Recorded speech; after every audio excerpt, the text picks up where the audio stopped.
salamat sa'yo.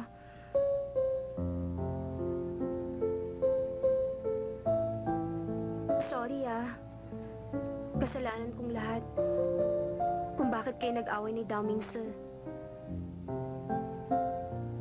Wala kang kasalanan. Mainit lang talaga ulo ko.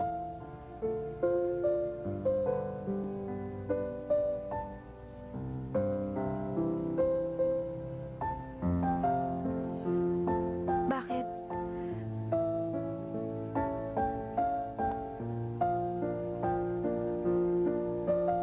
Bakit mo ako tinulungan? Isinakripisyo mong sarili mo para sa akin. May sasabihin ka ba?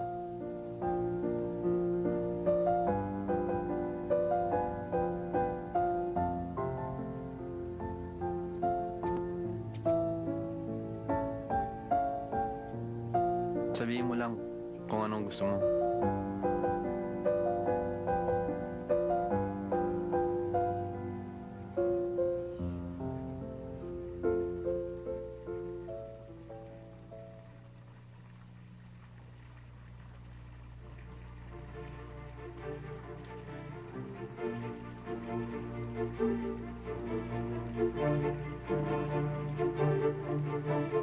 Tumayo ka!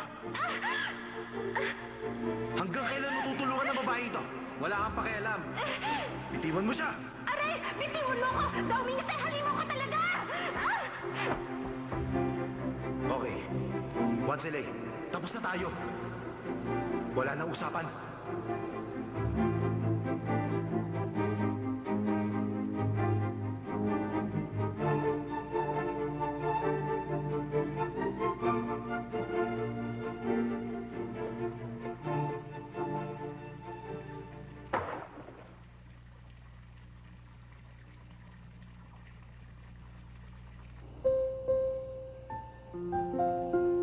Hindi ko alam kung bakit ako nandito sa rooftop. Kasama ang isang tahimik at mailap na lalaki. Hindi na maganda ang aking pakiramdam. Ano kaya ang ibig sabihin nito? Hindi ko rin maintindihan.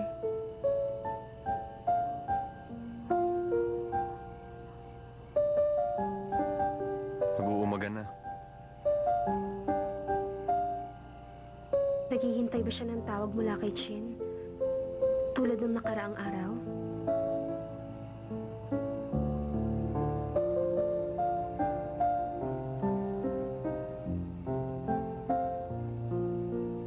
Hindi ka masyadong nagsasalita, hindi ba?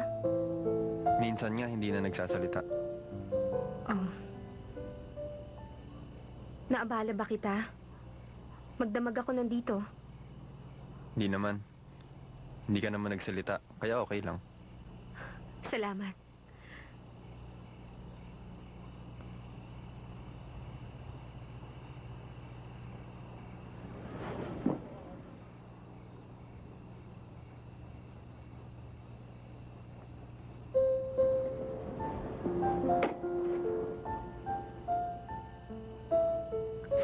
Ano yan? Umalis tayo rito.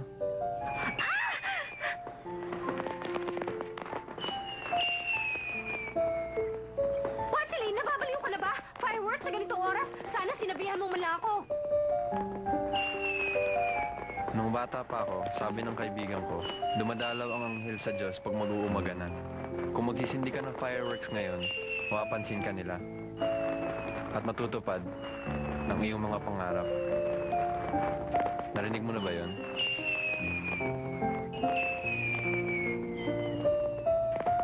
Napakaganda ng fireworks.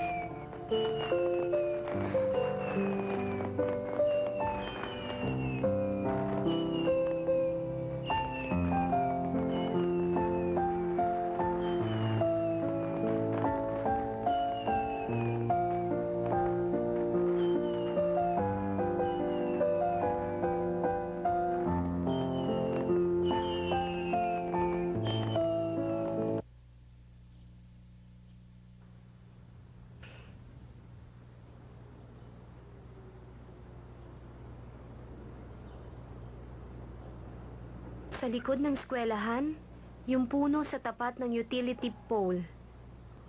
Siguro dito na nga yun. Shinga!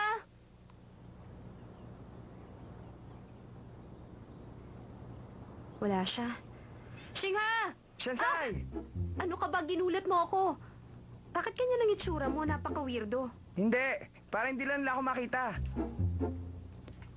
Naghihintay pa rin ba sa atin yung mga taong yon? Di ko alam. Nakita ko lang ang sulat mo sa locker ko. Ano bang gagawin mo? Ay, ang sakit ng ulo ko. Hindi, alam mo, talagang natakot ako kahapon. Unang karanasan kong hinabol ako ng mga tao. Akala ko sa pelikula lang yon. Pero talagang exciting. Parang gera. Kaya nga meron akong safety helmet. Gera yun.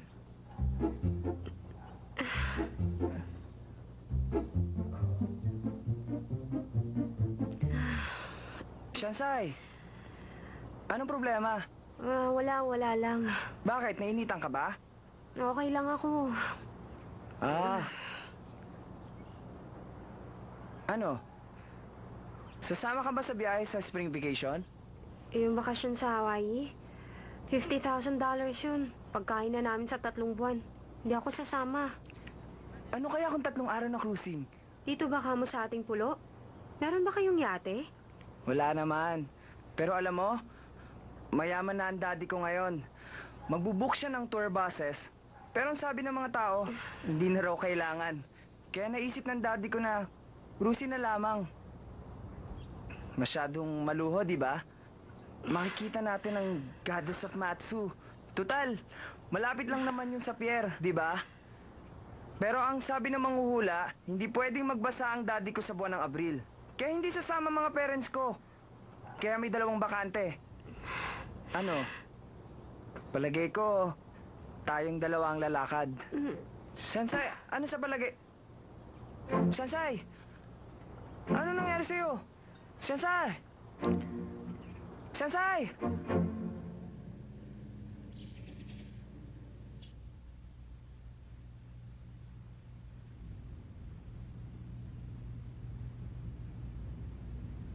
Ay, naku, tingnan ko nga. Ano?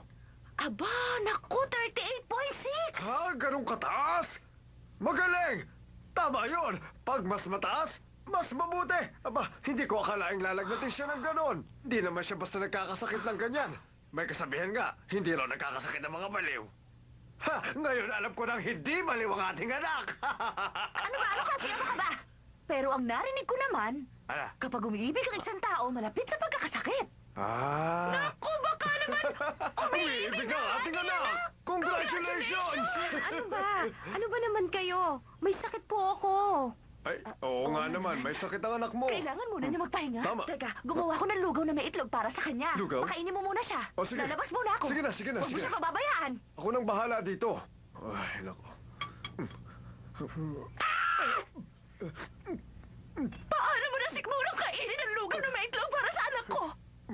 Alam mo, hindi ko gusto ang lasa. Pero gutom na ako, honey. Puro karot na lang ang kinakain ko. Hindi naman ako kuneho. Siyempre, hindi ka kuneho.